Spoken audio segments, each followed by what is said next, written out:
અમરેલીમાં bar council ગુજરાતની ચૂંટણી પ્રક્રિયા શરૂ થઈ ગઈ છે ત્યારે અમરેલીમાં પણ પ્રમુખ પદે બે ઉમેદવારો મેદાનમાં પડ્યા છે જ્યારે બે સેક્રેટરી પદ ઉપર અને બે ઉપપ્રમુખ પદે ચૂંટણી લડી રહ્યા છે। બે ઉપપ્રમુખ, એક જોઈન્ટ સેક્રેટરી અને એક ખજાનચી મળી કુલ 4 સભ્યો બિનહરીફ ચૂંટાયેલા છે અને હાલ ચૂંટણી ખૂબ જ રસપ્રદ ચાલી રહી છે, જેમાં સિનિયર એડવોકેટ LN દેવમુરારી અને NV ગીડાએ પોતાની ઉમેદવારી નોંધાવી છે। ગુજરાત હાઈકોર્ટ એડવોકેટ અને રાજકીય ક્ષેત્રે પણ ખૂબ મોટું નામ ધરાવતા દિલીપ સંઘાણીએ પણ લોકતાંત્રિક રીતે પોતાનો મત આપી પ્રમુખની પસંદગી કરી છે। હું સિનિયર એડવોકેટ LN દેવમુરારી આશરે 40 વર્ષથી આ પ્રેક્ટિસ કરું છું। આ પહેલાં પણ હું 3-4 વખત પ્રમુખ રહી ચૂકેલો છું। આ વખતે પ્રમુખ તરીકે મારી ઉમેદવારી નોંધાવેલ છે અને મારી સાથે બીજા પણ પ્રમુખ તરીકેના ઉમેદવાર પણ નોંધાવેલા છે।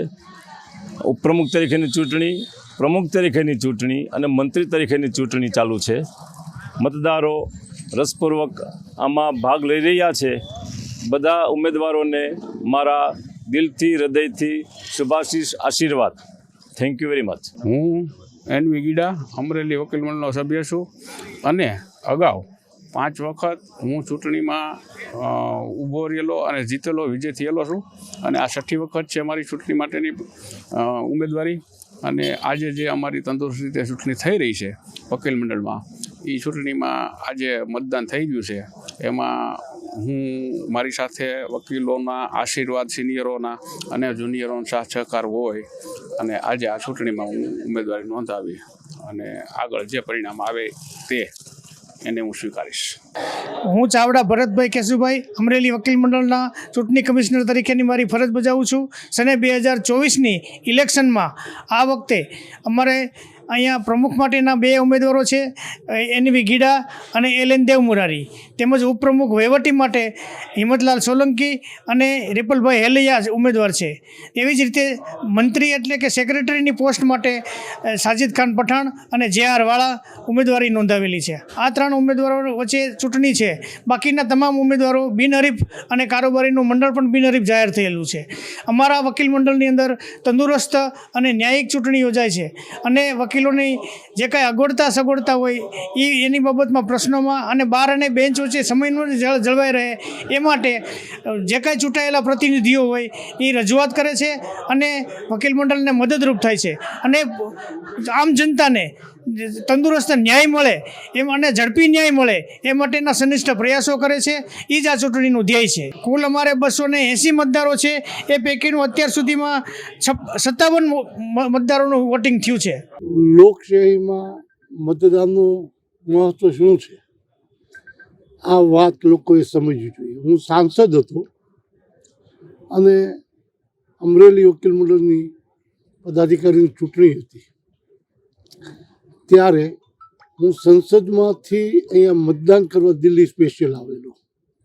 આજે પણ ચૂંટણી છે વકીલ મંડળની। લોકો મતદાનથી ખાસ કરીને ભણેલ ગણેલ પોતાની જાતને ખૂબ ઊંચી વિચારસરણી અને દેશની હરેક રાજ્યની હરેક પ્રવૃત્તિઓ પર હોચ રાખીને અભિપ્રાય આપનારાઓ મતદાન કરવા ઓછા જતા હોય છે। ત્યારે કોઈ પણ પ્રકારની ચૂંટણી હોય તો સૌએ જાગૃત થઈને પોતાના મતદાનનો ઉપયોગ કરીને જે એમને અંતરાત્મા અથવા તો જાહેર જીવનમાં શ્રેષ્ઠ લાગે એ પ્રમાણે મતદાન કરવું જોઈએ અને એ હેતુથી આજે હું અમરેલી વકીલ મંડળની ચૂંટણીમાં મતદાન સૌને સાથે રાખીને સૌનું કલ્યાણ વિચારે, જે સંસ્થાના પ્રમુખ હોય એ સંસ્થાનું હિત પ્રથમ જોવે એ દ્રષ્ટિથી કામ કરવું જોઈએ। કોઈ પણ ચૂંટાયેલા કોઈ પણ ક્ષેત્રમાં કામ કરનારાઓની આ પ્રાથમિક જવાબદારી છે। આજની આ ચૂંટણી છે અમારા અમરેલી બાર માટે તો બહુ હેલ્ધી ચૂંટણી છે અને દરેક વખતે મહિલાઓનું પ્રતિનિધિત્વ જળવાય એની સંપૂર્ણ ધ્યાન અમરેલી વકીલ મંડળ દ્વારા રાખવામાં આવે છે અને મહિલાઓનો જે પ્રશ્ન હોય તો એ બાબતે પણ અમને સંપૂર્ણ સહકાર મળે છે અને આખા ગુજરાતમાં મહિલાઓ માટે સ્પેશિયલ 2 બાર રૂમ કદાચ અમરેલી એકમાં જ છે અને એ નવી બિલ્ડિંગમાં આખા જે બાર છે એમાં AC બાર પણ છે। આટલી સરસ સુવિધા અમરેલી મહિલા વકીલ મંડળના બાર માટેની અમરેલી મુકામે છે।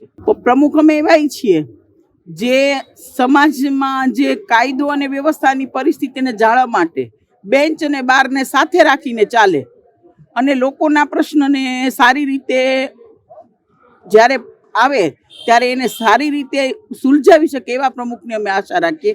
બીજું કે જ્યારે અમારે મહિલાઓના કોઈ પ્રશ્નો હોય તો એ પ્રશ્નો પણ પતાવવાના હોય તો પ્રમુખ અમારા માટે અવેલેબલ હોય એવા પ્રમુખ અમે ઈચ્છીએ છીએ.